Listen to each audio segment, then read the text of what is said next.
अरहन्ताणं नमो सिद्धाणं नमो आयर्याणं नमो वज्रायाणं नमो सपसाहुणम्।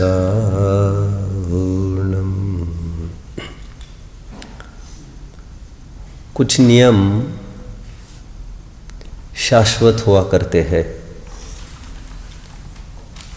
त्रैकालिक होते हैं। They are imperishable and they never change with the changing times.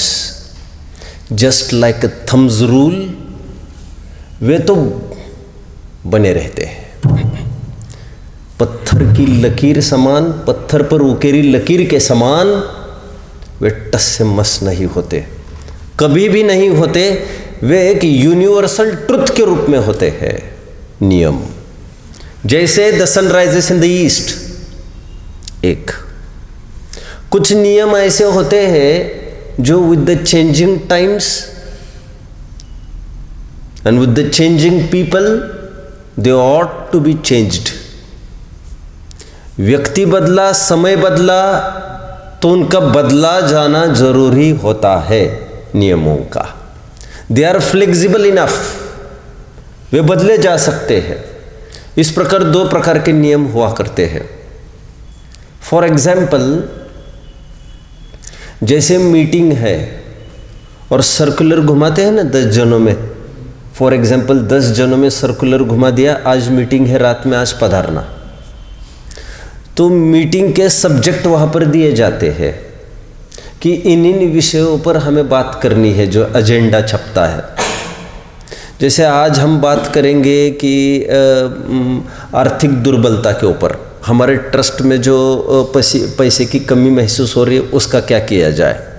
Point 2, एक विद्वान की आवश्यकता है, उसकी पूर्ति कैसे करें। पॉइंट 3, अमुक अमुक एक कमरा बनना है, उसकी बात कैसे होगी। पॉइंट 4 आदि आदि करके अंतिम एक पॉइंट होता है, अकस्मात आए हुए प्रसंग को लेकर जो भी विषय खड़ा होगा उस पर चर्चा चलेगी। अंतिम पॉइंट क्या होता है, कभी भी जो एजेंडा छपता है उस एजेंडे में जो पॉइंट्स डिस्कस होने हैं उन पॉइंट्स का बराबर लेखा जोखा तो होता ही है, और अंतिम पॉइंट वो कोई लेखा जोखा नहीं होता है। वो इसके लिए होता है, अकस्मात कोई भी प्रसंग आए तो हम चर्चा कर लेंगे उस पर।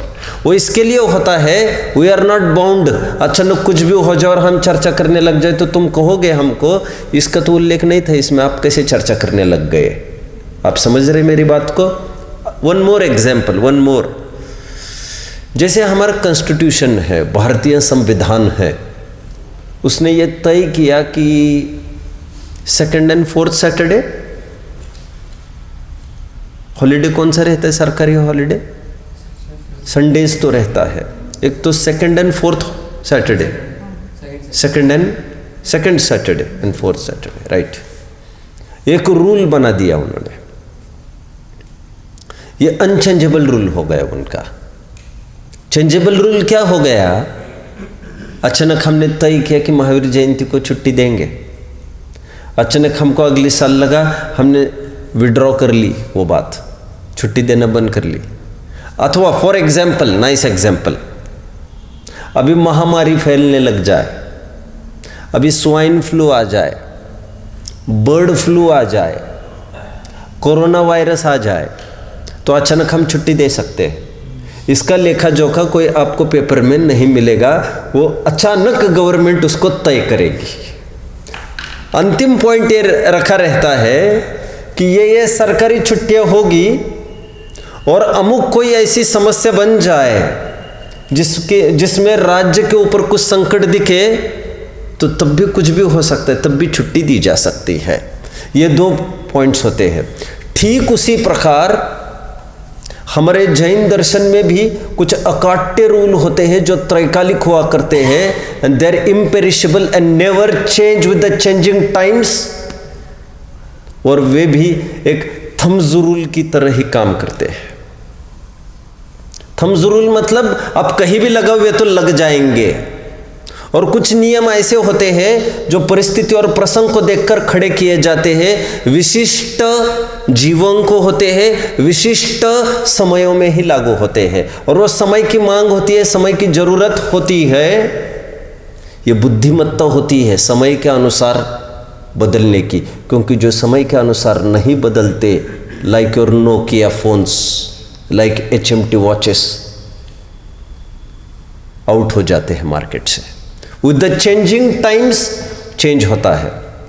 पूर्ण जैन शासन को मुख्यतः दो भागों में विभाजित किया जा सकता है। एक आध्यात्म होता है, द्रव्यान योग में कह सकता हूँ। द्रव्यान योग जो शाश्वत और त्रैकालिक होते हैं, उसके रूल्स कभी भी नहीं बदलते हैं। और चरणान योग के रूल्स समय समय पर क्षेत्र क्षेत्र में परिस्थिति को लेकर बदलते रहते हैं। कितने जन मुझे फॉलो कर रहे हैं? वेल, मैं आपको थोड़ा सा नॉलेज दे दूं पहले। फॉर एग्जाम्पल, आप लोग जानते होंगे पार्श्वनाथ भगवान तक की परंपरा तक मुनियों के 4 व्रत बोले जाते थे। कितने? 4 व्रत, ओनली 4 व्रत। महावीर भगवान हुए, 5 व्रत की परंपरा प्रारंभ हो गई, और थोड़ी परंपरा और आगे बढ़ी 500-600 साल के बाद, तो ऐसा लगा और कुछ जरूरी है, तो 5 व्रत के साथ साथ 23 शील व्रत, उनके फेंसिंग के रूप में, प्रोटेक्शन, प्रोटेक्टिव एक कोटिंग के रूप में, एक आर्मर शील्ड के रूप में, और 23 जोड़कर 28 मूल गुण कर दिए गए। इतने पर भी आचार्य देव को ऐसा लगा, उमा स्वामी तक की परंपरा में ये 28 कम हो रहे हैं, इसमें भी बचने का रास्ता देख रहा है जीव। इन 5 के भी 5-5 अतिचार कर लो, इन 5 के भी 5-5 भावनाएं कर लो, 25 भावनाएं खड़ी कर दो, 25 अतिचार भी खड़े कर दो, इन 5 के 50 कर दो। आप समझ रहे मेरी बात को? मैं हमेशा कहता हूं प्रायश्चित आवश्यक नहीं था। मुनि के 28 मूल गुण हम जब पढ़ेंगे तब पढ़ ही लेंगे विस्तार से। आई थिंक मंगल शासन में है या मंगल प्रभावना में है। मुनि के 28 मूल गुण, मुनि का सहज जीवन टाइटल से है वे। उसमें प्रायश्चित नाम का एक आवश्यक बताया है। प्रायश्चित, अब कल्पना कर सकते प्रायश्चित कोई आवश्यक हो सकता है? प्रायश्चित तो तब होता है जब कोई गलती होती है। प्रायश्चित ऐसा थोड़ी है तुम्हें रोज 9 बजे आकर प्रायश्चित करना है। आपको लगे किस बात का? विद द चेंजिंग टाइम्स चरणन योग ऐसा बदलता जाता है। आज हम 8 मूल गुण की बात करते हैं। इतनी भूमिका केवल इसके लिए क्योंकि 8 मूल गुण की कई सारी विवक्षाएं हैं और समय समय पर बदलती आ रही है। और जैसा मैंने अभी कहा, बदलना जरूरी है, बदलाव जरूरी है, एवरी फील्ड में बदलाव जरूरी है। जो नया होता है वो खराब होता है ऐसा नहीं, और जो सब पुराना होता है वो सब अच्छा होता है ऐसा भी नहीं हुआ करता। पुराण मित्तेव न साधु सर्वम, कालिदास का एक प्रसिद्ध काव्य है। क्या? पुराण मित्तेव न साधु सर्वम, जो सब पुराना होता है वो सब अच्छा होता है ऐसा नहीं, जो नया होता है वो सब खराब होता है ऐसा भी नहीं। मूल में मैं पहले आपको बता दूं, श्रावक के कुल 63 गुण बताए गए हैं। कितने? सागर धर्मामृत ग्रंथ में 63 गुण बताए गए कुल। क्योंकि आपको 8 मूल गुण की कुछ विवक्षाएं मैं बताऊंगा, अब इसकी जोड़ोगे, उसकी जोड़ोगे, उसकी जोड़ोगे, और सबको यदि आप कोलाज बनाओगे, सबका मिक्सचर बनाओगे, तो आप पाएंगे कुल मिलाकर 63 गुण होते हैं। कल उठकर कोई और नए 2-5 गुण इंप्लीमेंट करे तो 7 इंप्लीमेंट करें तो हम 70 कहने लग जाएंगे। मैंने कहा नहीं, ये कोई थम्स रूल नहीं है कि इतने ही होने चाहिए। 6 द्रव्य है, एक थम्स रूल है, ये अकाट्य हुआ करता, इसमें चेंज नहीं हुआ करता। नए आचार्य आएंगे तो नई विवक्षा से वे 8 द्रव्य कहेंगे, ये नहीं हो सकता।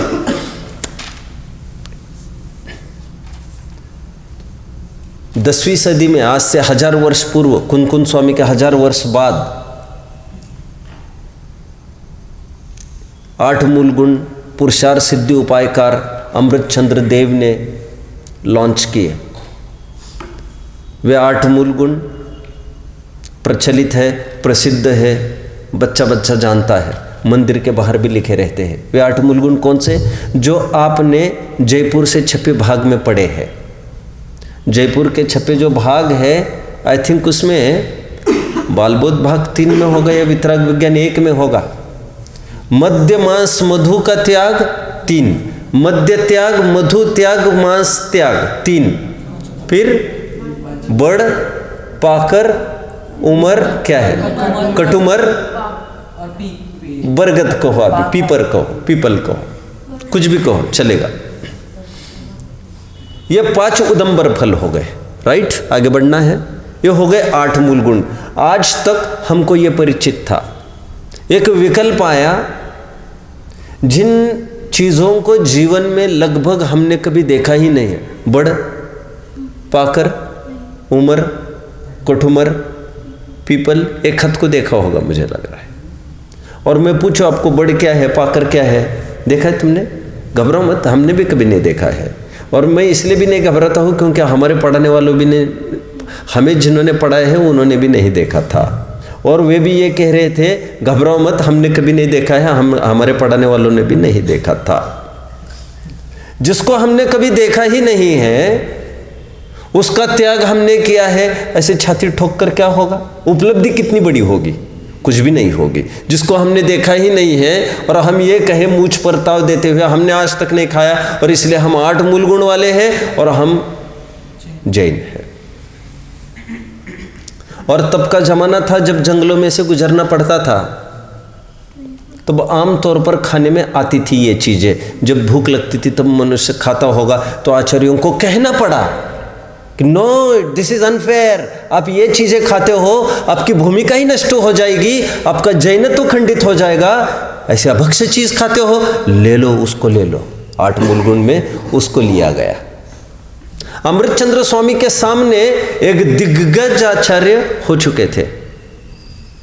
उनके 800 वर्ष पूर्व दूसरी सदी में एक ग्रैंड पर्सनालिटी हुई थी, कलिकाल सर्वज्ञ आचार्य समंत भद्र, जिनके बारे में यह कहा जाता है यह वह हस्ती थी जिन्होंने तीर्थंकर महावीर की देशना को 1000 गुना बूस्ट किया, बढ़ाया। एक दौर था उनका जब उन्होंने जगह जगह जाकर चैलेंज दिया था और जैन शासन के प्रचार प्रसार के लिए खूब प्रयास किया था। वादार्ति विचराम्य हम नरपते शार्दुल विक्रीडितम, ऐसी गूंज उनकी गूंजती थी। सभी दार्शनिक थर्रा जाते थे उनके नाम से, थर्रा जाते थे। एनीवे, आगे बढ़ता हूं। लेकिन संबंध भद्र स्वामी ने दूसरी सदी में 8 मूल गुण का जिक्र किया था ऑलरेडी। वे 8 मूल गुण थे: अहिंसा अणुव्रत, सत्य अणुव्रत, अचौर्य अणुव्रत, ब्रह्मचर्य अणुव्रत, परिग्रह परिमाणुव्रत। 5 अणुव्रत के 5 और मद्य त्याग, मांस त्याग और मधु त्याग, ये 8 मूल गुण चलते आ रहे थे। लेकिन अमृतचंद्र स्वामी को लगा कि ये बदला जाना चाहिए, क्योंकि आज के लोग इसको नहीं समझते हैं। आप समझ रहे बात को? मैं 2 बातें कह रहा हूं। समय के बदलने के साथ ये सब बदल जाता है। दूसरी बात, परिस्थिति अनुसार भी बदल जाता है। तीसरी बात, जीव अनुसार भी बदलता है। जीव अनुसार बदलता है, मैं कैसे घटित करेंगे आप? 8 मूल गुण जैसे आप मनुष्य में घटित कराते हैं वैसे तिर्यंचों में घटित नहीं करा सकेंगे आप।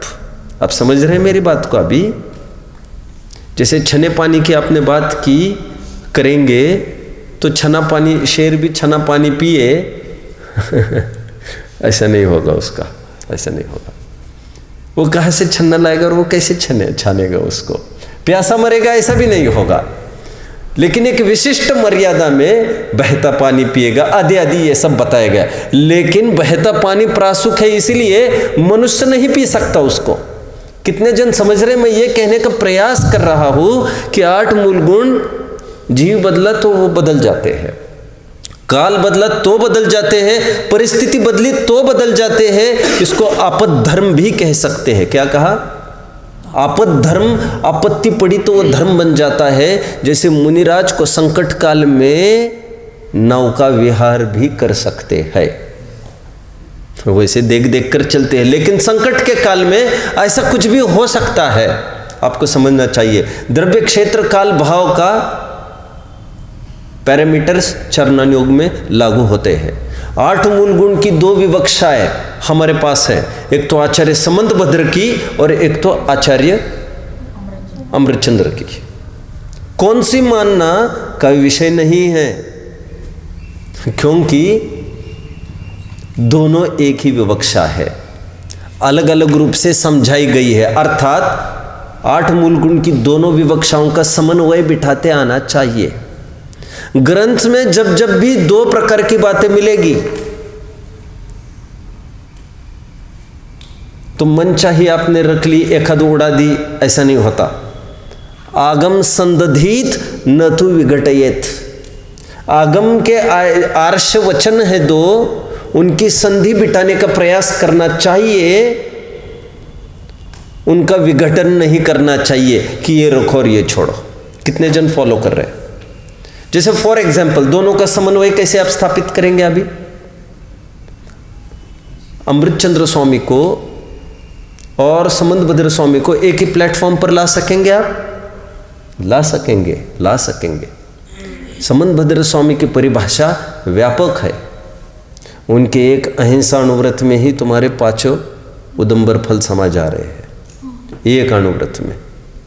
और पुरुषार्थ सिद्धि उपायकार ने कोई ब्रह्मचर्य आदि की तो कोई ब्रह्म परिग्रह की तो बात ही नहीं करी उन्होंने। तो अमृतचंद्र स्वामी को यह लगा, अहिंसा अनुव्रत सोचकर कहकर ये उस बात को नहीं समझ रहे, तो इसी को खोलो। समझ में आ रहा है? मुनिराज के अभी मैं कितने महाव्रत कह रहा था?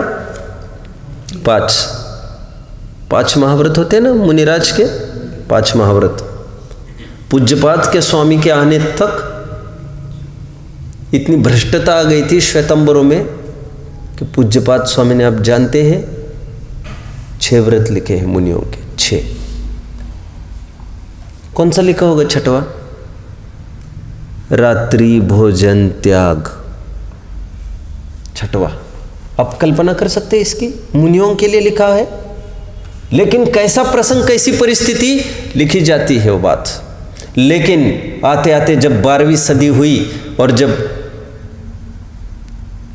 पंडित आशाधर जी का सद्भाव हुआ, तो पंडित आशाधर जी को लगा परंपरा और तहस नहस हो रही है, इसलिए आज के तारीख में समय अनुकूल बदलना हमें ज़रूरी है। समय अनुसार यदि हम स्वयं को नहीं ढाल सके तो जैन दर्शन कोलैप्स हो जाएगा। तो इसके लिए उन्होंने 8 मूल गुण की एक नई सृष्टि की, नई रचना की। और इस 8 मूल गुण में उन्होंने क्या तरकीब की देखिए। जो 8 मूल गुण अमृतचंद्र स्वामी वाले प्रचलित थे, उसको तो उन्होंने 4 में ही समाहित कर लिया। 5 उदुम्बर के लिए काय के लिए चाहिए? 5 गहरे बैठा है ये। बड़ ने भी गहरा है, पाकर ने भी गहरा है, कटुमर ने भी गहरा है। क्या मतलब है इन सब का? अब उठो, एक सीट पर जाकर बैठो और एक उदंबर में ले लिया उन सबको, बस झटके में काम निपटा दे। एक बचे हुए 3 उन्होंने मध्य मांस मधु का त्याग, वे भी ले लिए। और ध्यान रखना, मूल गुण का पालन होता है, मूल गुण का त्याग नहीं हुआ करता। एक बहुत बड़े मुनि प्रवचन दे रहे थे और उन्होंने भरे प्रवचन में बोला, हम सबका 8 मूल गुण का त्याग तो होना ही चाहिए। मैं सही बात कह रहा हूं, मैं था वहां पर बैठा।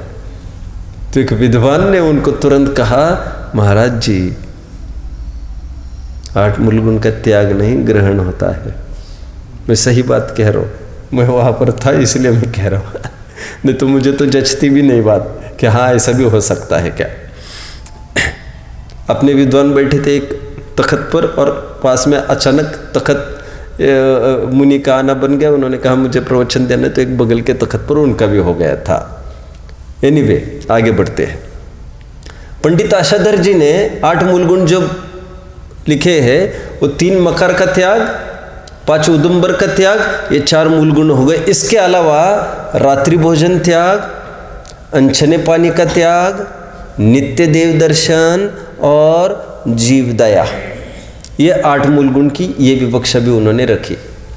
और इसीलिए आशाधर जी ने ही सोच समझकर, और मैं थोड़ी सी बात बताता हूँ आपको, ये मुख्य मुख्य हाईलाइट कर रहे हैं हम। यदि पुराणकार को देखें हम, पुराणकार ने 8 मूलगुण में सप्तव्यसन के त्याग का भी जिक्र किया है। और ऐसे सब मिलाओगे यदि आप तो 63 गुण आपको मिलेंगे। 63 किन्हीं आचार्यों का ये भी कहना है कि 8 तो ये मूल गुण होते हैं और उत्तर गुण ये वे 12 व्रत होते हैं। किसी का ऐसा भी कहना है, किन्हीं किन्हीं का ये कहना है ये 5 अनुव्रत ही मूल गुण हुआ करते हैं और वे 7 है वे उत्तर गुण है। कितने जन फॉलो कर रहे हैं मुझे? मैं बहुत नया था फील्ड में, तब की बात है ये, लगभग खनियाधान आकर मुझे 3-4-5 साल हुए होंगे, तब की बात होगी, 3-4 साल हुए होंगे। और मैं समझता हूँ तब मुक्ति 5-6 साल की थी या 7-8 साल की हो गई थी, ऐसा कुछ था। और तब मुझे लगा कि मुक्ति को जन्म से 8 मूल गुण दिलाए ही नहीं थे। तो 8 मूल गुण सबके सामने दिलाए, बहुत बड़ा आयोजन हुआ, भव्य दिव्य। ब्रह्मचारी थे भाई 2-3 तब, तो वे भी उन्होंने ही सब कार्यक्रम कराया। और अटैचमेंट हमारे फैमिली के प्रति सबका बहुत रहा, बहुत नज़दीकी और बहुत सहयोग सबका रहा। तो उन्होंने, यद्यपि वे इन्वॉल्व नहीं होते थे कार्यक्रमों में, चूँकि मेरा कार्यक्रम है तो वो उन्होंने कहा पूरी समाज में 8 मूल गुण का कार्यक्रम उन्होंने कराया। 8 मूल गुण दे दिए भगवान के सामने। और मुक्ति का नाम पहले दूसरा था, तो मैंने सोचा अभी थोड़ा धर्मानुकूल हो जाए तो मुक्ति हो गया। फिर सेकंड डे मुझे रात भर एक विकल्प सताया। मैंने कहा 8 मूल गुण के तो हमने प्रतिज्ञा ले ली है, लेकिन रात्रि भोजन त्याग की भी प्रतिज्ञा इसको दिलाना चाहिए। चूँकि सूर्यास्त के बाद ये पानी नहीं पीती है और प्रतिज्ञा में पक्का करना आता है, दृढ़ीकरण आता है। और ये वैसी कोई अनुव्रत महाव्रत नहीं है निरतिचार रूप से पलने वाला जो कि आगे हो। ये तो जैनी की भूमिका है, भूमिका। आपको पूछूं मैं, अनुव्रत कहाँ होते हैं? कौन से गुणस्थान में होते हैं अनुव्रत? ईशान। अनुव्रत कौन से गुणस्थान में होते हैं? 5वें गुणस्थान में। आपका क्या कहना है अक्षत? अनुव्रत को, महाव्रत कौन से गुणस्थान में होते हैं? 6वें। पक्का? अनुव्रत कहाँ पर होते हैं? 5वें में। गुड। हम आँख में चक्कर सब 5वें कह रहे हैं अभी, जबकि मैंने अभी आपको 8 मूल गुण में 5 अनुव्रत बताया। इसलिए इसमें एक लाइन महत्वपूर्ण डाली है, हरेक जैनी के ये 5 अनुव्रत और 3 मकर का त्याग होता है। क्या करे, समंत भद्र स्वामी ने 8 मूल गुण यही बताए। अब रास्ता कैसे निकलेगा? सरलता से निकल सकता है। 5वें गुणस्थानवर्ती के जो अनुव्रत होते हुए निरतिचार पलते हैं, 4थे गुणस्थान में जो अनुव्रत होते हुए सातिचार पलते हैं। क्या है निरतिचार सातिचार? फिर कभी, अभी तो आपको इतना सिलेबस नहीं है, लेकिन आपका इतना बोझा मैंने हल्का कर दिया अभी कि जन्मजात जैनी क्या अनुव्रत होता है। ये समंत भद्र स्वामी का यही मंतव्य था। और अनुव्रत के साथ साथ किनको बिठा दिया है? मद्य त्याग, मधु त्याग, मांस त्याग को। लो, अभी जब आप अनुव्रत का पालन कहोगे तभी मद्य मांस मधु का त्याग कहो। जब कहना है तब कहो। और यदि मद्य मांस मधु का त्याग तुम आज मानते हो तो अनुव्रत भी आज मानना पड़ेगा। यदि अनुव्रत का आप आग्रह 5वें गुणस्थान में करोगे तो मद्य मांस मधु के त्याग का भी आग्रह वही करना पड़ेगा। यहाँ पर उपदेश भी नहीं दे सकोगे। कैसे रास्ता निकलेगा?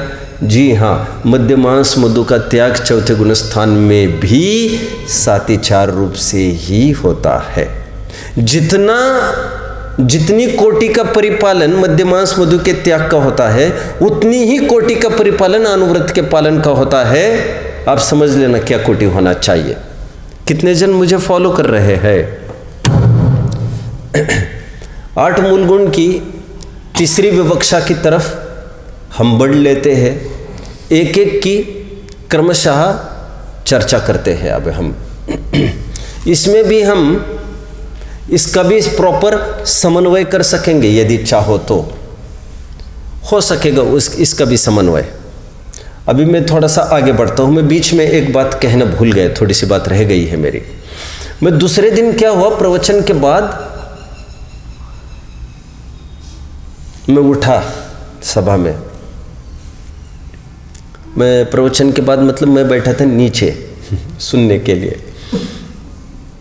प्रवचन होते ही मैंने विद्वान को कहा, ब्रह्मचारी विद्वान को कहा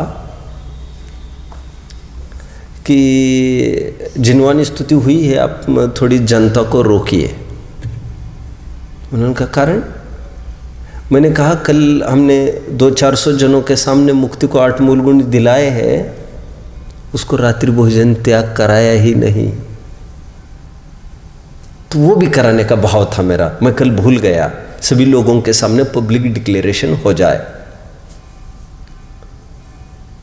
तो उन्होंने मुझे उत्तर दिया 8 मूल गुण रात्रि भोजन त्याग। बोले रात्रि भोजन त्याग इज अ पार्ट ऑफ 8 मूल गुण। मैं बहुत अच्छी भाषा में कहूँ, आचार्य शिवकोटि रत्नमाला ग्रंथ में ऐसा कहते हैं कि 5 उदंबर का त्याग और 3 मकार का त्याग, ऐसे जो 8 मूल गुण बताए गए हैं वे तो जैनेतरों की मुख्यता से बताए गए हैं। घबराना नहीं। किसकी? जैनेतर की मुख्यता से बताए गए हैं वे, ऐसा साफ उल्लेख रत्नमाला ग्रंथ में आचार्य शिवकोटि ने किया है। इसका मतलब जैनी के 8 मूल गुण वे है ही नहीं ऐसा उनका कहना है। मैं ज़्यादा उलझना नहीं चाहता, आपको अपेक्षा सब समझा रहा हूं मैं कहाँ पर क्या लिखा है।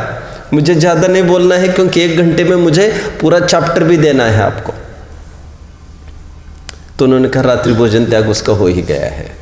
तो ये जैनियों की अपेक्षा, ये विशेषता है। वो तो एकदम प्रारंभिक प्लेटफॉर्म है, उसको लेकर कब तक नाचोगे आप? मैंने उदंबर ने खाए, उदंबर ने खाए। पॉइंट 1, हम एक एक मूल गुण की चर्चा करेंगे, वन आफ्टर द अदर। पहले उदंबर फल की बात करते हैं। आपको काफ़ी सारी नई जानकारी भी मिलेगी, जो नया लगेगा वो आप नोट करते जाइएगा। उदंबर जाति का एक फल है। उदंबर शब्द का शाब्दिक अर्थ, लिटरल मीनिंग, जो शाखा तोड़कर बिना फूल के फलित हो जाए उसे उदंबर कहते हैं। उदंबर एक जाति है, उस जाति का यह अर्थ है। टू योर सरप्राइज आप चौंक जाएंगे। मैं बहुत अच्छी बात बताऊंगा आपको।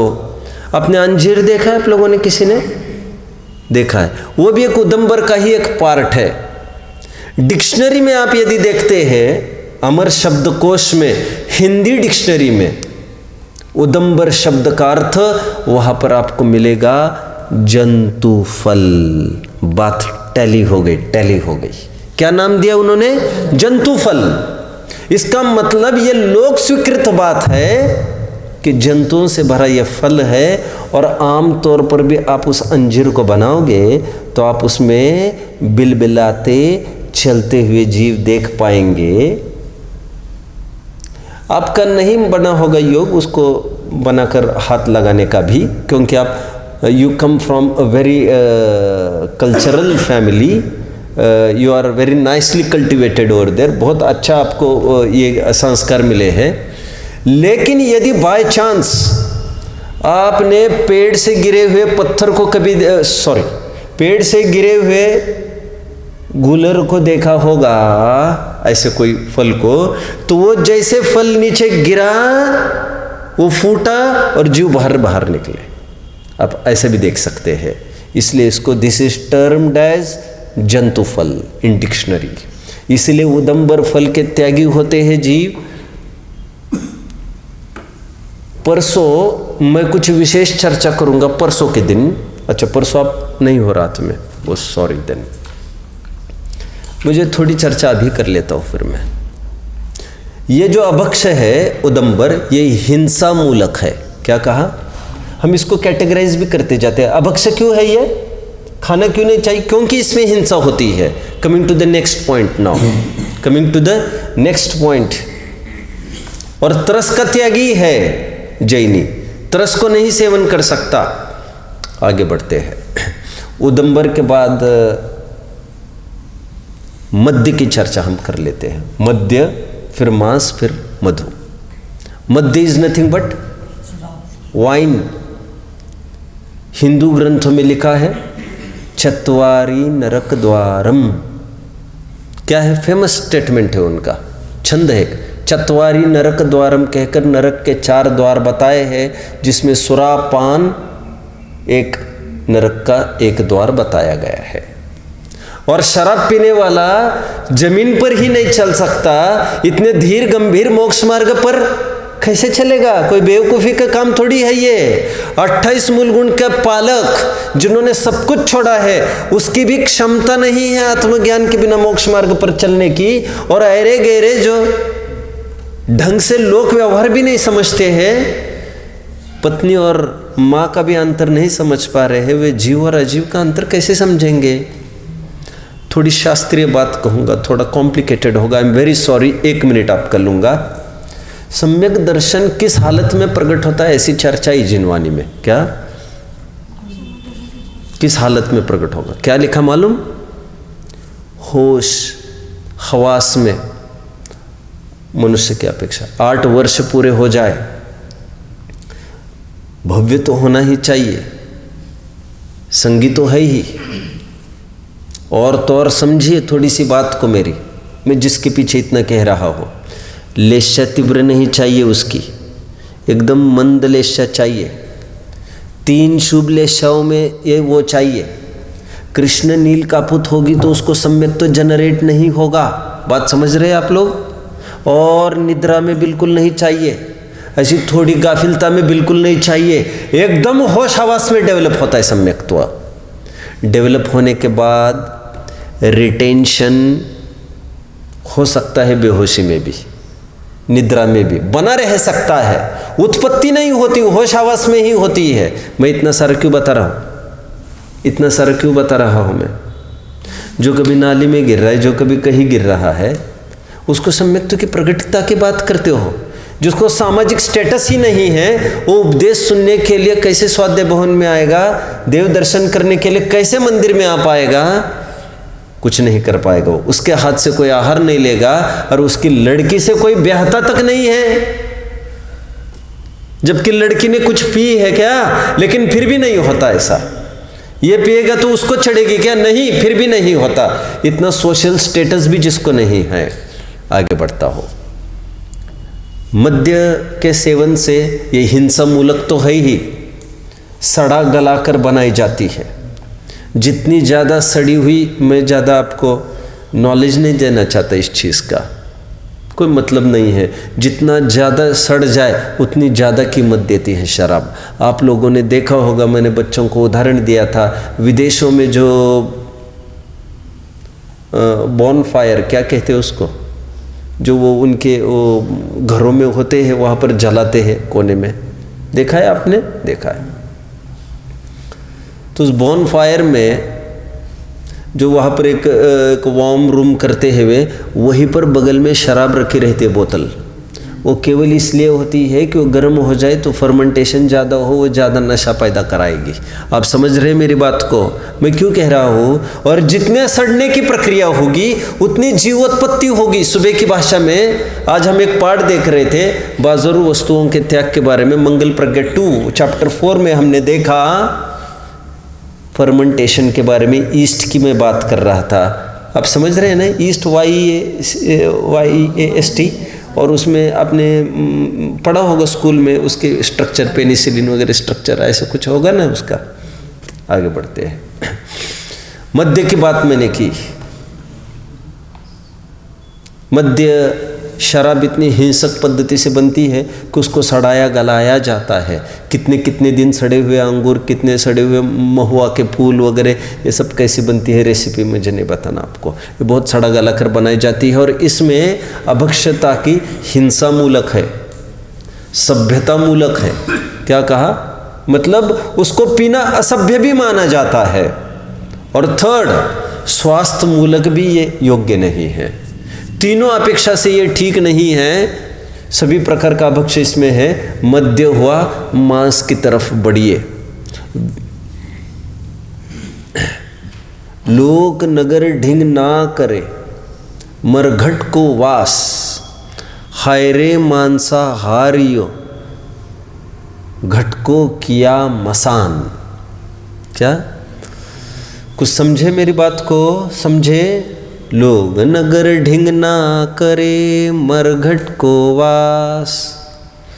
आपके पथरिया में मरघट है? Very good. कहाँ पर है? बीच चौराहे पर है? हाँ, आप हंसने लग गए आप तो। मैंने तो पूछा। लोक में इतना विवेक हुआ करता है कि मरघट होता है गांव से एकदम दूर। इतना विवेक लोग रखते हैं, लेकिन क्या हो गए लोगों को? ये तो अपने घर को ही कब्रिस्तान बना रहे हैं, पेट को ही कब्रिस्तान बना रहे हैं। हाय रे मांसाहारियो, घट को किया मसान, घट को ही शमशान कर दिया आपने। बकरी खाती पात है, ताकि काड़ी खाल, जो नर बकरी खात है, ताको कौन हवाल। समझे मेरी बात को? बकरी ने थोड़ा सा घास खाया तो उसकी खाल निकाल दी, लेकिन जो खाल खाते हैं उनका क्या हाल होगा? कबीर पूछते हैं। मांसाहारियों के प्रति तो किसी की भी दृष्टि अच्छी नहीं रही है, और किसी भी धर्म मजहब में मांस खाने की कभी भी प्रेरणा नहीं दी गई है। मांस के सेवन में तरह से जीव का भी घात होता है। हमारी आंतें भी उसको पचाने लायक नहीं होती है। शेर देखा है आपने? कार्निवोरस जितने भी एनिमल्स है, कार्निवोरस कहते हैं आप लोग उनको।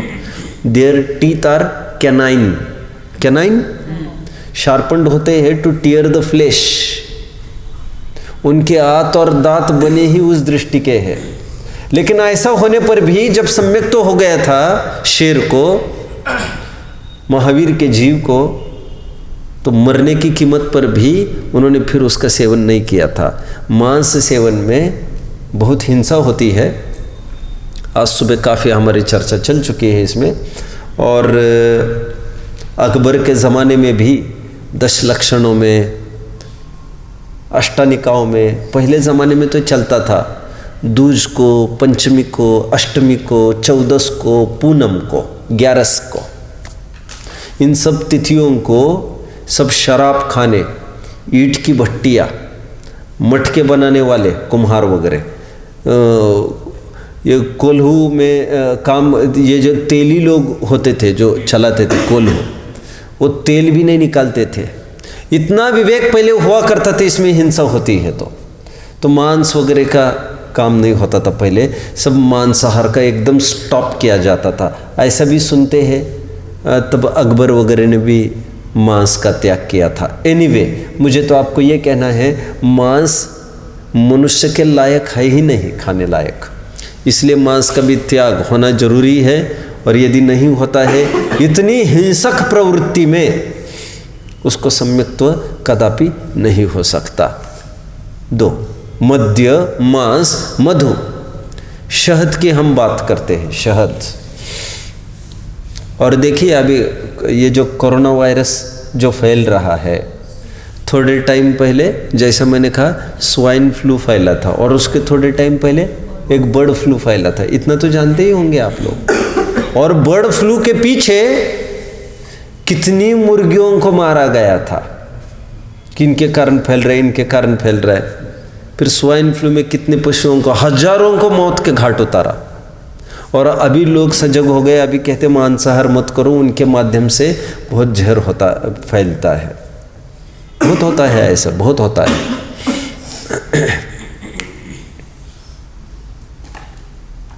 कुत्ता हर एक का मांस खाता है, गिद्ध का मांस वो भी नहीं खाता है। और छोटी सी बात, मुर्गी ने कोई जहरीली कोई ऐसी चीज़ खा ली इन्फेक्टेड, मुर्गी नहीं मरती उसमें, एक उदाहरण दे रहा हूँ मैं। और मुर्गी का मांस जो खाएगा वो मरेगा, ऐसा रूल है। आप समझे मेरी बात को?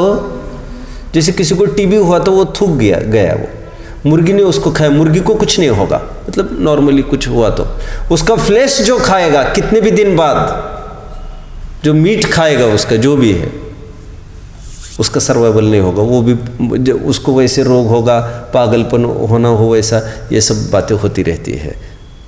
मध्य मास के बाद अभी मधु की बात चलेगी। मधु की, मधु मतलब होता है शहद, और शहद का जो मधु छत्ता निचोड़ा जाता है कपड़े जैसा, उसमें कितने ही त्रस्त जीव की और कितने ही स्थावर जीवों का घात होता है।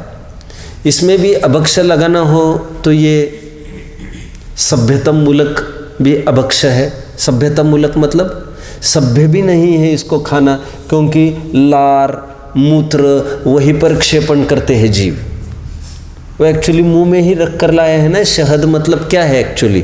फूल की पराग को मुंह में रख कर ही लाते हैं ना वो जीव, हनी बीज, और वहाँ पर स्टोर करते हैं, मतलब उनकी लार खाई आपने, और फिर उनका मल मूत्र का विक्षेपण भी वही करते हैं, कोई अलग से उनके बाथरूम्स नहीं बने हैं वहाँ पर।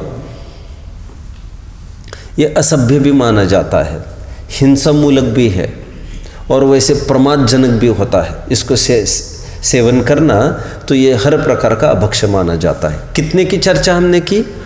4 मूलगुण की हमने चर्चा की। अभी 4 मूलगुण की तरफ हम बढ़ते हैं।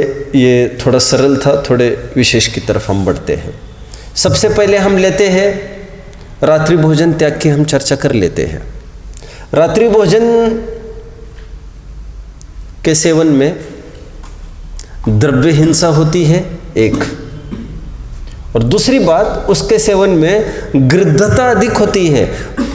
अमृतचंद्र स्वामी की भाषा में यहाँ तक बात है कि कह रहे शाकाहार को छोड़कर मांसाहार के सेवन में जितनी गृद्धता है उतनी गृद्धता दिन में भोजन करना छोड़कर रात में भोजन करने में है। कुछ विशेष बात है? बोलिए। हाँ, और रात्रि भोजन त्याग में आप विशेष बातें समझना। ना रात्रि में भोजन कर सकते हैं, ना रात्रि में बनाया दिन में खा सकते हैं, ना दिन में बनाया रात में खा सकते हैं, और दिन में लेकर रखो और कल खाएंगे ऐसा भी नहीं हो सकता। कितने जन मुझे फॉलो कर रहे हैं? आप लोग सब जानते होंगे, एक नॉन जैन कुल से आया वाला एक आदमी ने, बोलो जिनकी मैं कहानी हमेशा सुनाता हूँ, गणेश प्रसाद जी वर्णी, शायद कल ही रात में सुनाई थी क्या कुछ, उनकी और एक समझ लो। एक कभी एक काल था जब उन्होंने कहा था मुझे जैन धर्म अंगीकार किया था, और फिर सभी समाज के सामने आकर उन्होंने भावना व्यक्त की कि मुझे जैन धर्म पढ़ना है। तो उस ज़माने में पढ़ने के लिए काशी जाना पड़ता था, और पढ़ाने के लिए टीचर्स कोई जैनी सक्षम नहीं थे पहले पढ़ाने के लिए। इसलिए गणेश प्रसाद जी वर्णी जो मैंने कल कहा था वो मेकर है समाज के। क्या कहा? जैन समाज पर उनका जितना उपकार है उतना उपकार शायद ही किसी का हो सकता है, क्योंकि वे तो एक स्टार्टर मेंबर थे। उन्होंने एक बीज वपन किया, और वे ऐसे आदमी थे, वे वहाँ पर गए तब ब्राह्मणों से पढ़ना पड़ता था, और उन्होंने पढ़ना चालू किया जैसे तैसे। तो ये फिर एक दिन उनके पंडित जी ने रात में सबको इनवाइट किया, लक्ष्मी नारायण की पूजा थी, और फिर उनको प्रसाद दिया गया, and he denied, he refuse to take it, नहीं ले सकता। तो उनको यहाँ तक कह दिया गया फिर लाले पड़ेंगे तुम्हारे पढ़ने के, और इतनी उम्मीद से आया था बच्चा पढ़ने के लिए। उन्होंने कहा ऐसी कीमत पर भी मैं नहीं पढ़ूंगा। कुछ लाज आपको रखना चाहिए, कुछ शर्म आपको रखना चाहिए। हमारे पड़ोसी हमारी हमारी आन बान शान के पीछे वे मर मिटने के लिए तैयार है जो यहाँ वहाँ से आए हैं वे, और हम यही पैदा हुए हैं।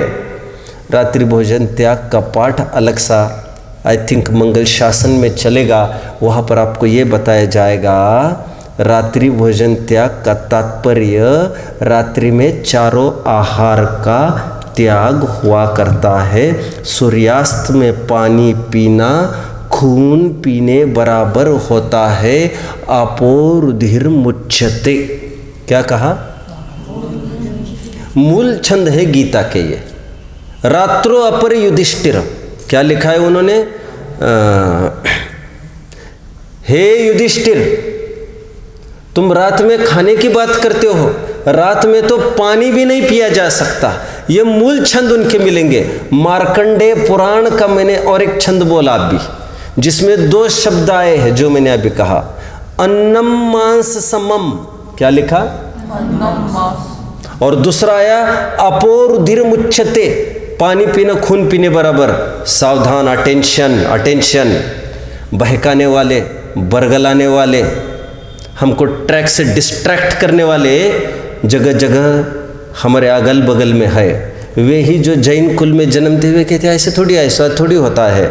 उनके लिए एक साफ साफ आधार है जो उस चैप्टर पढ़ा जाएगा तब और देखेंगे।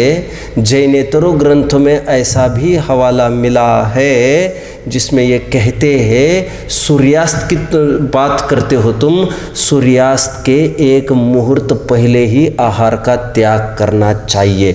नक्तम च, ऐसा मूल शब्द उनका पड़ा है। जो मंगल शासन या प्रभावना में चैप्टर जो बनाया है रात्रि भोजन त्याग, उसमें मैंने इन सब का उल्लेख किया है कि जैनी भाइयों जागो जागो, और मरने की कीमत पर भी ये हमसे होना चाहिए।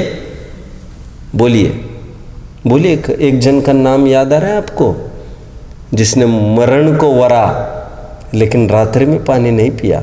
रात्रि में नहीं, दिन में, ये सोच कर कि रात तो नहीं हुई है। एक सियाल था और ऊपर नीचे करते करते एक लगा उनको बस कि रात हुई है, अभी तो रात हुई है, अभी तो नहीं पी सकते। और यही जीव आगे बनकर प्रीतिंकर का जीव बना, जिन्होंने बाद में फिर पूर्व संस्कारवश अभी भ्रमित था और मुनिराज ने उपदेश दिया, तुम इतने पापमय प्रवृत्ति करते हो, जानते हो तुमने सियाल के पूर्व भाव में तुमने कितना बड़ा व्रत पालन किया है। जैसे उन्होंने सुना, प्रभु मैं कहाँ पर भूला भटका हो, मुनि दीक्षा उन्होंने ग्रहण कर ली थी।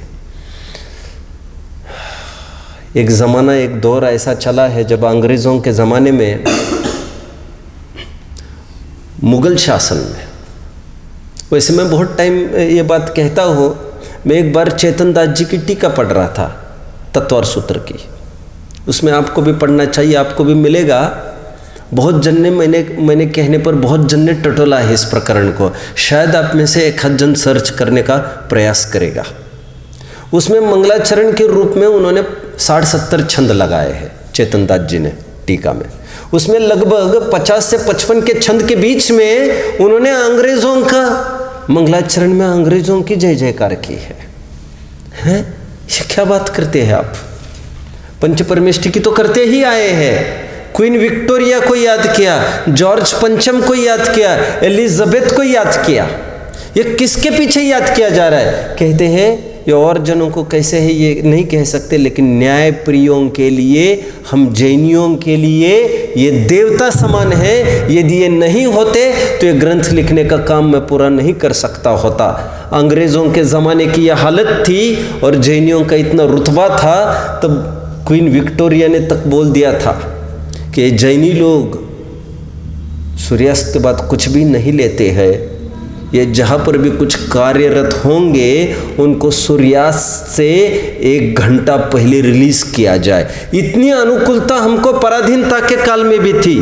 सोचो, आज तो हम कहते हैं हम स्वाधीन हो गए, और आपको कितनी कितनी चीज़ें बताई जाए रात्रि भोजन त्याग संबंधी। हमारी ऐसी सब तैयारी होनी चाहिए। मर मिटने की कीमत पर भी इतना सब होना चाहिए। लक्ष्मण ने वनमाला को यही तो कहा था जाते समय, यदि मैं नहीं लौट आऊँ, बोलिए, तो मुझे रात्रि भोजन करने का पाप लगे। रामायण ज्ञान में है आपके।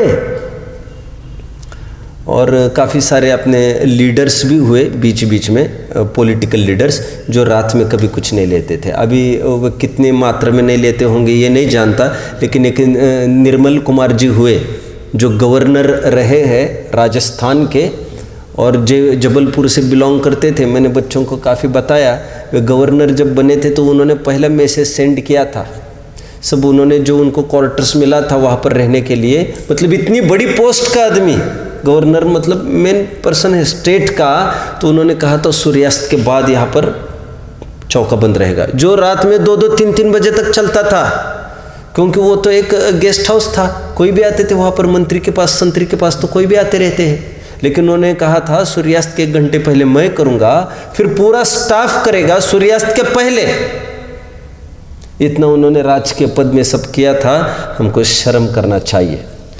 तो ये रात्रि भोजन त्याग में, और एक प्रश्न खड़ा किया है, रात्रि में दूध पी सकता है? ऐसा सदा सुखदास जी के इसमें शायद 144 पेज आपको टटोलना चाहिए, सदा सुखदास जी का, क्या रात में दूध पी सकते हैं, पेड़ा खा सकते हैं? ऐसे काफ़ी सारी बातें ली है। तो उन्होंने दूध के लिए भी साफ मना किया है। धन्य है उन्होंने दूध का जिक्र वहाँ पर किया। नहीं तो आज हम कहते तो आप ये कहते आप कुछ ग्रंथाधार दिखाओ, तो हमको चढ़ना पड़ता बलि पर और उन्होंने वहाँ पर दूध का जिक्र किया है। धन्य है। रात्रि भोजन त्याग एक हुआ। नेक्स्ट दूसरा क्या कहा था? जीव दया का पालन। जीव दया का पालन जैन दर्शन में तो दया को धर्म का मूल प्राण बताया गया है। इसलिए मुझे लग रहा है रैंड सार की एक गाथा होगी जिसमें दया धर्मस्य मूलम, ऐसे वो गाथा का वर्डिंग आता है, दया धर्म का मूल है। इसलिए जैनी के रोम रोम में दया वर्तती है। जैनी से किसी को कभी भी कोई भी खतरा नहीं होता है। जैनी लोग मारो ऐसा भी नहीं कहते, काटो ऐसा कहते भी नहीं है। वे क्या कहते बोलिए? बनाओ, सुधारो। और कहीं नहीं, हमारे वहाँ पर भी मराठी में भी नहीं बोलते हैं, मतलब किसी भी लैंग्वेज में नहीं बोलते हैं जैनी ऐसा। क्या कहते तो मराठी में कहते हैं मोळून घ्या या फिर कहते हैं शोध कर लो, सुधार कर लो। काटने की बात भी नहीं होती जहाँ जिस धर्म में काटना ये शब्द कान पर सुनते ही बोलिए। मुनिराज तो अंतराय मानकर चले भी जाते हैं, यहाँ तक कि व का ब लिखना है। ब समझते हो? ब जैसे ब से एक शब्द बोलो, कोई एक अच्छा शब्द ढूंढ रहा था मैं, कोई अपने वितराग तो सूचक बोलिए। कोई एक तीर्थ का नाम 52 गजा है कुछ, बड़वानी लो। चलिए, मुझे तो ये कहने जैसे ब लिखना है, ब, ये ब से तो नाम बहुत मेरे दिमाग में आ रहे थे, लेकिन इनके नाम क्यों ले अपन? तो ब भी लिखना है। तो जैनेतर को पूछो तो वो ये कहेगा वो लिखो और क्या करो, मैं बोल भी नहीं तो सकता। वो कहता है पेट फाड़ो। जैनी ये कहता है, जैनी ये नहीं कहता पेट फाड़ो, नहीं कहता वो कहते एक डंडी चढ़ा दो, एक डंडी बढ़ा दो, ये कहता है। अरे अरिहंत में भी अरि का हंत हनन करना, इसमें भी कितने जन आपत्ति करते हैं। ऐसा मत बोलो, ऐसा मत बोलो, मारने धरने का काम नहीं, कर्मों को मारने की भी बात नहीं सुहाती, इसको मारने का काम नहीं। यह दया जैनी के रग रग में बसी है। इसलिए हमारे यहाँ ऑल आउट क्या कहते हैं उसको, अब मैंने तो सुना है कुछ रैकेट वैकेट आते हैं, मैंने सुना, आपने भी देखा है। तो वो कुछ मच्छर मारने के लिए लोग ऐसे भी करते हैं, घुमाते हैं, उसमें बहुत सारे मरते हैं, सुना। और जब हमारे पास शुद्ध सात्विक अल्टरनेटिव था हर एक का, क्या अल्टरनेटिव शुद्ध सात्विक? एक मच्छरदानी हो सकती है। मतलब जो सिंपल वे है, जियो और जीने दो, ये तो तुम्हारा प्रिंसिपल है। लिव एंड लेट लिव, ये तो तुम्हारा प्रिंसिपल ही है, और तुम दूसरों को मारकर तुम खड़ा रहना चाहते हो, ये कैसे संभव होगा? संभव नहीं है ऐसा। आगे बढ़ते हैं। ये जीव दया के पालन में हमने देखा ये करुणा उसका एक अभिन्न गुण है। आगे इससे ही आपको समझना चाहिए। चलो काफ़ी सारी बातें, अभी तीसरा पॉइंट, 2 पॉइंट्स आए। कौन कौन से रहे? नित्य देवदर्शन और अनछने पानी का त्याग। राइट, अनछने पानी का त्याग को ले लेते हैं पहले। जल की एक बूंद में 36,450 जीव होते हैं, ऐसा बात को पूरी करिए। जगदीश चंद्र बोस ने कमिट किया था। और मैं थोड़ा सा बात करना चाहता हूं, आपको बहुत अच्छा लगेगा, मैंने शायद कभी कहा होगा तो आपको याद भी आएगा। जगदीश चंद्र बोस कहाँ के थे? जगदीश चंद्र बोस ने पानी की जब खोज की, पानी की खोज की मतलब पानी की तो खोज नहीं हो सकती, बोलिए, पानी में जीव है ऐसा जब उन्होंने खोज की है, वनस्पति में जीव है ऐसी खोज उन्होंने की है, he was but influenced by a speech given by a grand personality। Gopal Das ji बरेया के एक प्रवचन को सुनकर कलकत्ता में जगदीश चंद्र बोस एक वहाँ पर एक नवयुवक थे जो सुन रहे थे प्रवचन को। उन्होंने पहली दफ़े उस प्रवचन से सुना तो उनको ऐसा लगा, उन्होंने खोज की, ये फैक्ट की बात है। पंडित नेहरू का जो bunch of letters to his daughter Indira, जो उन्होंने विदेश में इंदिरा गांधी को काफ़ी सारे पत्र लिखे थे, उसका एक बंच छपा है, आपको पढ़ना चाहिए सबको। उस बंच में उन्होंने काफ़ी सारी चीज़ें लिखी है।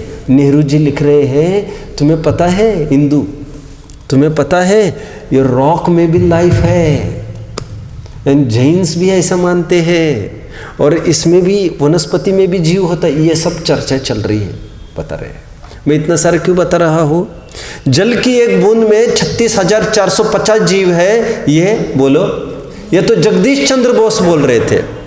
जैन दर्शन क्या मानता है? आप में से कोई बताएगा? इसमें थोड़ी प्रिंटिंग मिस्टेक हुई है, इसमें आप में से कोई बताएगा? एक जल की एक बूंद में, इंडिविजिबल पार्ट में, एक बूंद नहीं कहना चाहता मैं, दरअसल एक इंडिविजिबल पार्ट में, एक अविभाज्य भाग में असंख्यात स्थावर और संख्यात्रस होते हैं। समझ में आया? जितना हम अलग कर सकते, छोटी से छोटी बूंद जो हमको आंखों से दिखे, वो छोटी से छोटी बूंद जो तुमको आंखों से दिख रही है, वो असंख्यात शरीर का पिंड है, और एक एक शरीर में एक एक जीव है। और ये तो एकेंद्रिय की बात हुई, असंख्यात स्थावर और संख्यात त्रस।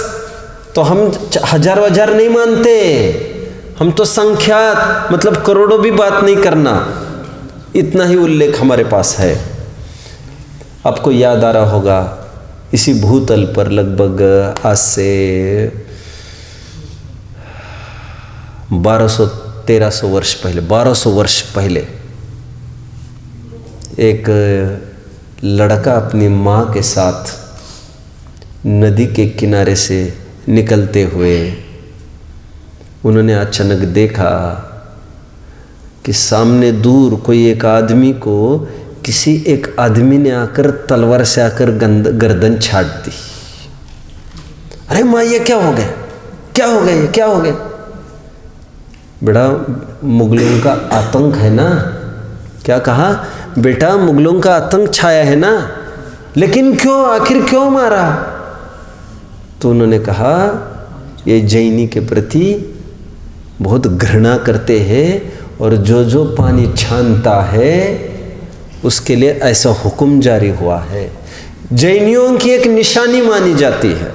आज भी रेलवे स्टेशन, आज तो ख़त्म हो गए वो काल, रेलवे स्टेशन से भी थोड़ा उतरते देखते थे, अपना अपना छन्ना लिया, उसको बांध दिया और जैनी की पहचान ही ये बनती थी, जो पीवे छान कर पानी वे ही सच्चे जैनी।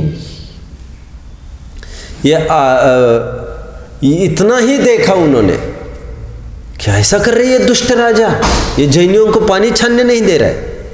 तो उसके पीछे उन्होंने नाम बोलेंगे, तभी उन्होंने प्रतिज्ञा ली कि मैं मुनि दीक्षा अंगीकार करूंगा, और साथ में ये भी प्रतिज्ञा करी कि जिस दिन मैं सो जैन नहीं बनाऊं उस दिन मैं आहार नहीं लूँगा।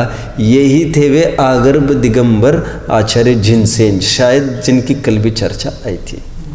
अनछने पानी के लिए मैं इतना आपको कह रहा हूँ, इसलिए जैनी को और का किसी का क्या चल सकता है क्या नहीं, ये तो बहुत दूर की बात, उसको दूसरों का पानी भी नहीं चल सकता। छना पानी जैसा कहा है, इसमें डायग्राम भी दिखाया गया है। छना मतलब उसकी बकायदा जिसकी बिल छानी डाली जाए। जो आप लोगों ने कॉमनली देखा होगा, एक थैला लटका रहता है। अब किसी को भी पूछ लीजिए थैले का सिस्टम लिखा कहाँ है। मैंने कुछ किया और फिर तुमने कुछ अडॉप्ट कर लिया उसको, इसलिए देखम देखी कभी भी कोई बात नहीं करना, सब जिनागम पढ़कर ही करना। ग्रंथ में कहीं भी थैले की बात नहीं है। थैला लगा के रहो और वो छन्ना माना जाएगा, इस ऐसी धोखाधड़ी करने से तो ये छन्ना हटा दो ताकि तुम्हारा भ्रम तो हट जाएगा। छन्ना मतलब कपड़ा। हमारे यहाँ प्योर परंपरा ये है कि दोहरी कपड़े से, और जो कपड़े से सूरज की रोशनी बहुत मुश्किल से दिखे वो भी दोहरा लेकर बिलछानी डाली जाए, और पीने के लिए ही नहीं। बात को पूरी करिए। एक लाइन बोलिए, बालबोध के भाग के पहले दिन पढ़ाई जाती है, बोलो सम्यक दर्शन प्राप्त करेंगे वाले में, बोलो बिना छना जल काम न लेंगे, काम भी नहीं लेंगे, ऐसी वहाँ पर बात की है। और तुम कब का छन्ना टंगा है, और ऐसा चलेगा क्या? अंतर मुहूर्त के बाद उसकी सब जीव राशि साफ हो जाती है। तुमने बिलछानी नहीं दी तो त्रस जीव की तुम जीवानी कहा कि तुमने, फिर जितना तुमसे बनता है कुआं नहीं है, जितना तुमसे बनता है उतना तो तुमको करना ही चाहिए था। इतनी मर्यादा हमारी होनी चाहिए एक एक पानी की बूंद में, और उससे हमको इसकी भी अक्ल आती है, पानी का यूसेज हमको कम करना चाहिए, आदि आदि हमको समझ में आता है। ये अनछने पानी का त्याग, और जिसके अनछने का पानी का त्याग हो जाता है, बहुत बड़ी चोटी पर वो चढ़ जाता है, वो बाजारू तो वैसे भी कभी नहीं खा सकेगा। अभी उसकी एक ही नियम पल है उसका, अनछने पानी का त्याग। अरे वो बाजार का छोड़ो, वो धर्मशाला का भी कुछ नहीं खा सकेगा, क्योंकि धर्मशाला में भी पीछे जाकर देखे कैसा पानी छन रहा है। और रसोई के लिए नहीं, रसोई के लिए तो देख ही लेना बर्तन कैसे मज रहे और क्या कैसे मर रहे, क्योंकि आपको इस्तेमाल की बात है, कोई पीने की बात थोड़ी है। तुम्हारे स्वास्थ्य की रक्षा की बात नहीं है मेरे लाल, ये तो तुम्हारे जीव की रक्षा की बात है। तो टॉप टू बॉटम हर जगह ऐसी इस प्रकार का छना हुआ पानी ही काम में ले सकते हैं। छना पानी भी 6 घंटे के बाद फिर अमर्यादितवत हो जाता है। आप सब जानते होंगे इस बात को। छानने के बाद उसकी कुछ मर्यादा यदि करे तो वो 6 घंटे का हो जाता है, और यदि ज़्यादा गर्म करे तो 12 घंटे का। ऐसा अकॉर्डिंगली हम सबको करना चाहिए। आपको यूज़ में भी ये सब करना चाहिए, यूज़ में समझ में आता है, पीने के लिए ही की बात नहीं कर रहा हूँ, बाकायदा ऐसा होना चाहिए। चलो आगे बढ़ते हैं। अंतिम बात की हम बात करते हैं, नित्य देव दर्शन की बात करनी है। देव दर्शन नाम का एक स्वतंत्र पाठ हमने पढ़ा है। ये भाग 1 का पाठ 4 देव दर्शन, वहाँ पर हमने देव दर्शन की विधि भी देखी थी आदि सब। देव दर्शन जिनबिंब दर्शन सम्यक दर्शन का एक निमित्त बताया गया है, और प्रायः सुबह उठते ही सबसे पहले भगवान के दर्शन करना इसलिए बताया गया है क्योंकि जैसा आप रूप देखते हैं वैसा होने का भाव होता है, और आपका दिन भी वैसा ही जाता है। एक विकारी फोटो को देखोगे तो कैसा भाव आता है? विकार होता है। WWF देखोगे तो कैसा भाव होगा? वैसा एकदम हिंसर भाव होगा। क्रिकेट की मैच देखोगे तो कैसा भाव होगा? उस रूप होगा। तो जैसी छवि देखोगे, जैसी मुद्रा देखोगे, आपको भी यही भाव आएगा। मैं कहाँ भिखारी बन रहा हूँ विषयों में, सच्चे सुख की प्राप्ति का उपाय इनसे सीखिए, इनके पास कुछ भी नहीं है और अपने आत्मा के आश्रय से, ये एक शिक्षालय है, भिक्षालय नहीं है, ऐसा बताया गया था। इसलिए नित्य देव दर्शन जो सम्यक दर्शन का एक निमित्त बताया गया है, जिनवानी के बराबर जिन बिंब दर्शन को रखा गया है। क्या कहा मैंने? क्योंकि कितने ही जन पढ़े लिखे नहीं होते हैं, ऐसे अंगूठा छाप एकदम अनपढ़ लोग भी भगवान की मुद्रा देखकर, अब्दुल कलाम के टेबल पर एक जिन बिंब था, आप जानते हैं, जिनेंद्र भगवान की प्रतिमा थी। अब जानते हैं 1948 में जब कॉन्स्टिट्यूशन का फॉर्मेशन हुआ, 1950 में, वेरी सॉरी, जब अंबेडकर आदि ने जब संविधान रचा भारत का, संविधान की पुस्तक जो रची है, उस पुस्तक में उन्होंने जैनी के चरणान योग के आधार बनाकर ये सब किया है और उसके ऊपर फोटो जिनेंद्र भगवान की लगाई गई है। ये जिनेंद्र भगवान की प्रतिमा को देखकर ग्रंथों में आता है, तिर्यंचों को तक सम्यक दर्शन हो जाता है। बातों से काम नहीं होने वालों का इशारों से काम हो जाता है। हम तुमको बोल बोल के सिखाए, तुम देखकर सीखो ना सुखी होने की विधि, तो उनको देखकर अपना स्वरूप ख्याल में आ जाता है। जिन दर्शन कर निज दर्शन पा। ये 8 मूल गुण की हमने चर्चा करी। 3 मकार के त्याग, 5 उदंबर फल के त्याग, रात्रि भोजन का त्याग, जीव दया का पालन, अनछने पानी का त्याग और नित्य देव दर्शन। मूले नष्टे कुतः शाखा, ये मूल गुण है। जहाँ पर मूल ही उखड़ जाएगा वहाँ पर शाखा, फूल, पत्ती और फिर फल की संभावना ही नहीं व्यक्त की जाती। इसलिए ये हमारा मूल है। ये जैनियों का ये 8 मूल गुण को बरकरार रखना चाहिए किसी भी कीमत पर। लाला लाजपत राय का नाम सुना है? वीर सावरकर का नाम सुना है? हाँ या ना बोलते चलिए आप। किसी का नाम सुना है इसमें से? लाला लाजपत राय का नाम सुना है। Lala Lajpat Rai was a Jain. कितने दिन उनको जेल में रखा गया, उनका पूरा इतिहास आपको समझना चाहिए। इवन फुलचंद जी को स्वातंत्र्य संग्राम के टाइम में अक्सर जेल में डाला जाता था। उन्होंने वहाँ पर रहकर भी अपना खान पान, देव दर्शन, प्रक्षाल आदि वहाँ तक भी नहीं छोड़ा। और हम इतने स्वाधीन होकर हमको ऐसा नहीं करना चाहिए। ओम नमः।